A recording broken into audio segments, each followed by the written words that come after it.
Ivan Petrovich Pavlov lahir pada tanggal 14 September 1849 di Uni Soviet atau sekarang dikenal dengan Rusia. Dengan Pavlov dipengaruhi oleh tokoh Rusia Ivan M. Shevnov. Petrovich Pavlov adalah seorang behavioristik terkenal dengan cara pengkondisian asosiatif stimulus respon. Penemuan Pavlov yang terkenal dalam dunia psikologi adalah tentang conditioned reflex. Cara berpikir Pavlov dengan cara ilmu faal sangat anti terhadap psikologi karena dianggap kurang ilmiah. Pavlov meninggal pada tanggal 27 Februari 1936 di Uni Soviet. Berikut ini adalah tahap-tahap eksperimen beserta penjelasannya. Pada animasi di bawah ini, terdapat anjing. Bila diberikan sebuah makanan atau UCS, maka secara otonom anjing akan mengeluarkan air liur atau UCR.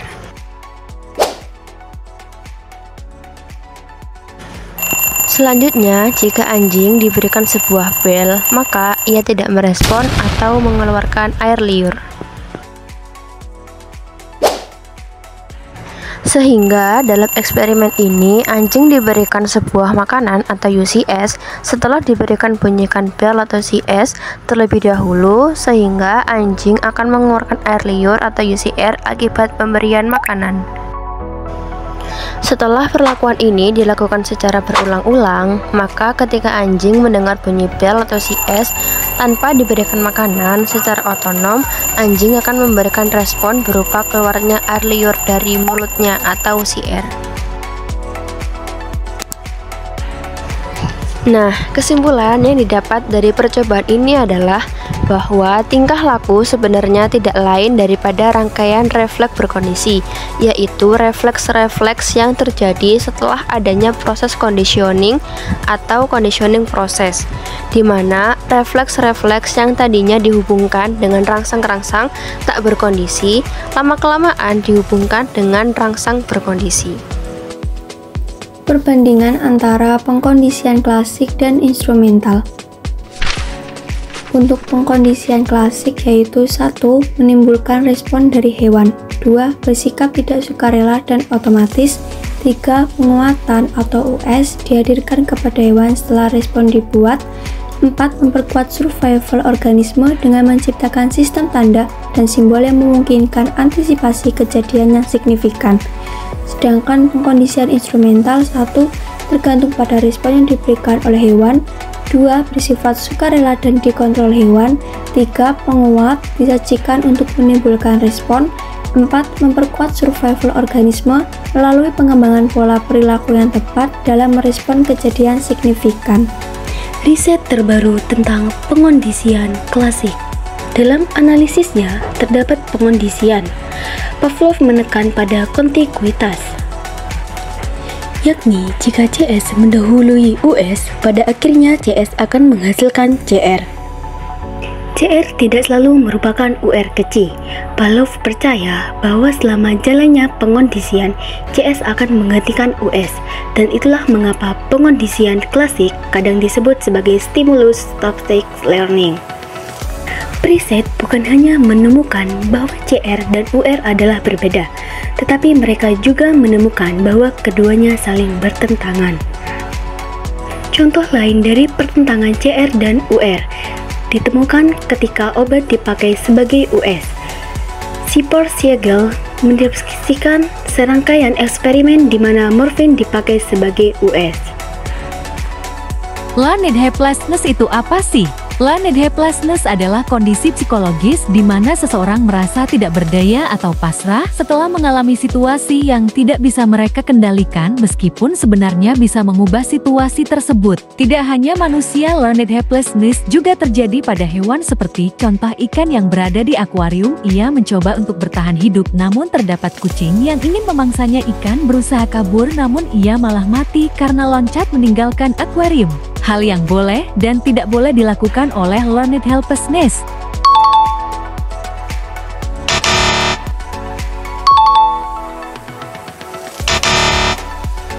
Berikut contoh gambar seseorang yang awalnya merasa leaders helplessness tapi kemudian mendapat dukungan penuh sehingga berhasil bangkit menemukan kembali kemampuan untuk mengontrol situasi hidupnya. Selanjutnya yaitu konsep teoretis utama. Konsep teoretis utama ada 6. Yang pertama, eksitasi atau kegairahan dan inhibition atau hambatan. Yang kedua, stereotip dinamis. Yang ketiga, iradiasi dan konsentrasi. Yang keempat, pengkondisian eksotatoris dan inhibitoris. Yang kelima, ringkasan pandangan Pavlov tentang fungsi otak. Dan yang keenam adalah sistem sinyal pertama dan kedua. Selanjutnya yaitu penjelasan. Yang pertama mengenai eksitasi atau kegairahan dan inhibition atau hambatan.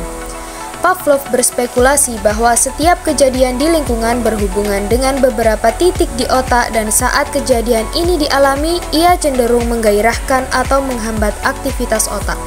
Pola eksitasi dan hambatan yang menjadi karakteristik otak ini oleh Pavlov disebut kortikal musik. Musik kortikal pada satu momen akan menentukan bagaimana organisme merespon lingkungannya. Jadi, jika satu nada secara terus-menerus diperdengarkan ke seekor anjing sebelum ia diberi makan, area di otak yang dibangkitkan oleh nada suara itu akan membentuk koneksi temporer dengan area otak yang merespon ke makanan. Ketika koneksi ini terbentuk, presentasi nada akan menyebabkan hewan bertindak seolah-olah makanan akan disajikan.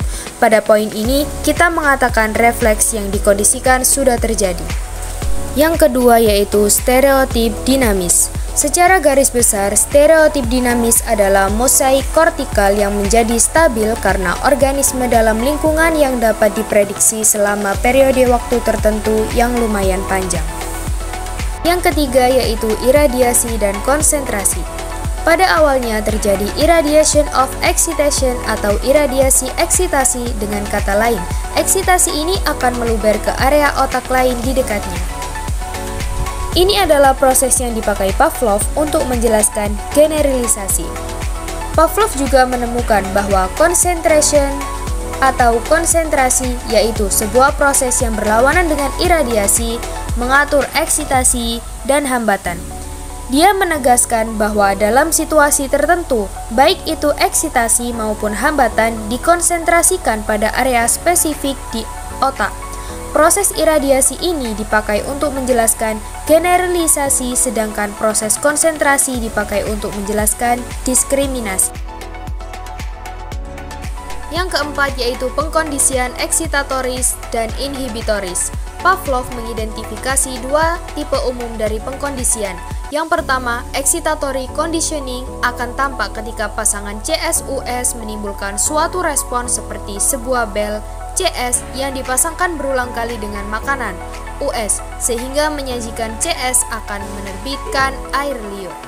Yang kedua, conditioned inhibition tampak ketika training CS menghambat atau menekan suatu respon pertama atau sinyal realitas pertama. Pavlov menyebut kata yang melambangkan realitas itu sebagai sinyal dari sinyal atau second signal system. Sistem sinyal kedua, sinyal-sinyal yang muncul bisa diorganisasikan dalam sistem kompleks yang akan memandu banyak perilaku manusia. Teoritis lain tentang pengkondisian klasik. Dalam usaha menjelaskan blocking, Kamin tahun 1969 berpendapat bahwa ketika US pertama datang, hewan akan terkejut. Jika CS selalu mendahului US, hewan pelan-pelan belajar untuk memperkirakan adanya US tak lama setelah CS dihadirkan.